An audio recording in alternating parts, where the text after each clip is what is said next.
lagi-lagi kita juga tergoda untuk ikut membicarakan soal ijazah palsu Pak Jokowi, karena ini berkaitan rame juga, sudah rame beberapa waktu sebelumnya soal undang-undang Sisdiknas ya, berkaitan dengan di Omnibus Law itu menghapuskan pasal-pasal yang berkaitan dengan ijazah palsu.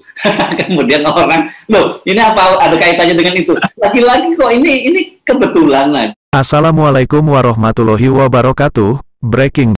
Teman-teman, ada berita penting dan menarik yang mungkin kita tidak sempat memperhatikannya, yaitu mengenai dihapusnya sanksi pidana oleh Omnibus Sisdiknas buat pemalsu ijazah. Jadi praktik pemalsuan ijazah dimungkinkan, karena pasal pidana dalam UU Sisdiknas nomor 20 tahun 2003 pasal 67, 68 dan 69 dihapus. Mengapa berita ini menarik? Karena seperti diketahui sekarang ini sedang heboh di media soal ijazah palsu Jokowi. Namun kita tidak tahu, apakah penghapusan pasal sanksi pidana itu ada hubungannya dengan masalah ijazah palsu saat ini, yang perkaranya sudah masuk pengadilan.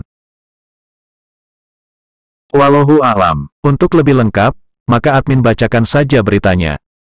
Sanksi pidana dihapus, pemalsuan ijazah marak Safari Sidakaton Jumat, tanggal 14 Oktober tahun 2022, pukul 11.52 waktu Indonesia Barat.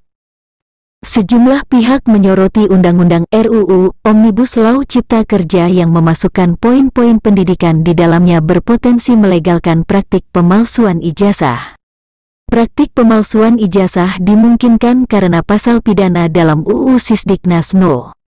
20 tahun 2003 pasal 67, 68 dan 69 dihapus.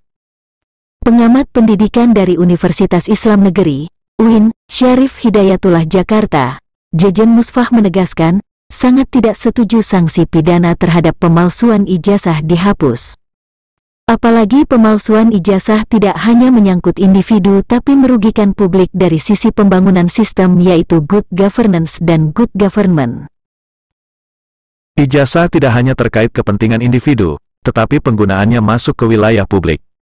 Maka jika pemerintah lemah dalam sanksi atas pemalsuan ijazah, maka ini tanda lemahnya komitmen pada pendidikan dan pentingnya karakter atau integritas, jelasnya.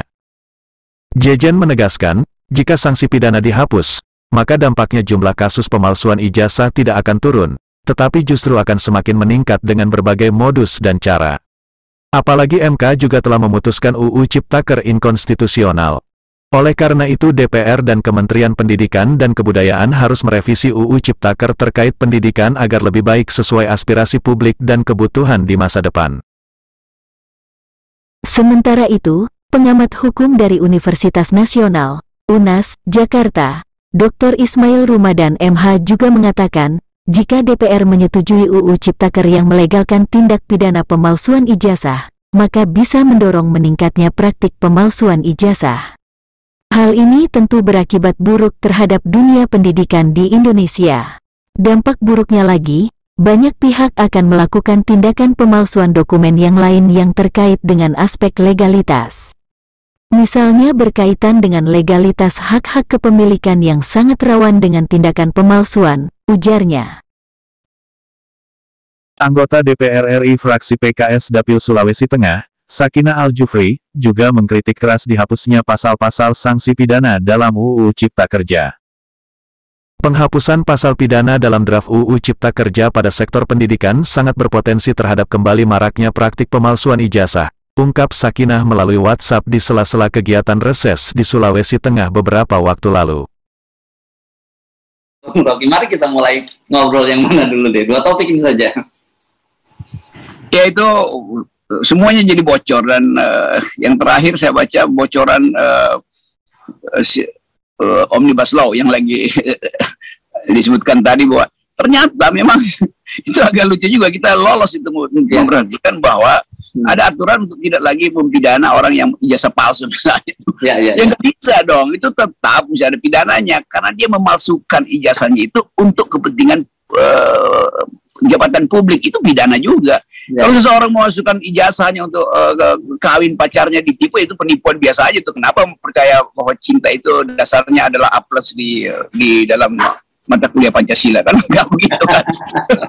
Tapi ini yang kota Pak Jokowi yang orang akhirnya hubungkan, jangan-jangan ada prediksi bahwa akan ada pengadilan, maka Omnibus Law disiapkan dulu payung hukumnya. Itu jadi kecurigaan itu berlanjut.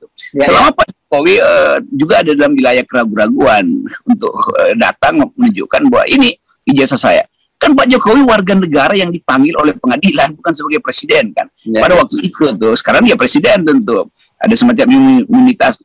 Iya, tapi dulu waktu mendaftar di KPU kan dia belum presiden kan. Jadi kita hormati juga pendapat publik yang menganggap Pak Jokowi harus tiba di pengadilan sebagai warga negara, bukan sebagai kepala negara. Ini yang menarik, ternyata datangnya rumusan itu dari pemerintah. Kenapa? Karena ternyata anggota DPR memprotes soal ini gitu ya. Dan menurut saya menjadi menarik karena biasanya kan selama ini anggota DPR apapun undang-undang RUU yang diajukan oleh pemerintah itu kan pasti langsung disetujui oleh DPR. Tapi kali ini DPR mulai menyatakan suaranya memprotes soal undang-undang ijazah palsu. Dan kemudian saya juga berpikir, loh kok makin banyak suatu kebetulan yang terjadi ya? Masa iya sih kebetulan terlalu banyak gitu? Apakah dihapusnya pasal pidana pemalsuan ijazah dalam undang-undang itu ada hubungannya dengan dugaan ijazah palsu Jokowi, atau hanya kebetulan? Wallahu a'lam. Namun yang menarik diperhatikan, bahwa yang mengajukan usulan penghapusan itu adalah dari pemerintah. Silakan teman-teman menyimpulkan sendiri dan berkomentar. Sekian dan terima kasih. Salah hilap mohon dimaafkan. Semoga terhibur. Akhir kata, wassalamualaikum warahmatullahi wabarakatuh.